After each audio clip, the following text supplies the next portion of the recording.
এই মুরগি বাচ্চা কত করে পিস? কত করে পিস? 20 টাকা। 20 টাকা করে পিস মুরগি বাচ্চা আপনারা নিতে পারেন মিরপুর 1 নম্বরে পাখিরহাট। খুব সুন্দর সুন্দর বাচ্চা আছে।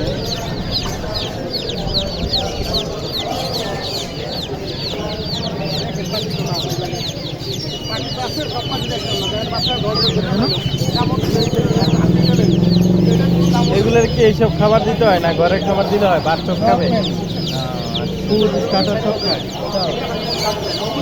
যেগুলো কিনা খাবার এগুলা খায়, আর হলো ঘরের খাবারও দিতে পারেন আপনারা। দেখবেন যদি ট্রাই করে খেতে পারেন, ঘরের খাবারও খেতে পারবেন ইনশাল্লাহ। বললো আর কি উনি, এখন দেখতে হবে ট্রাই করে।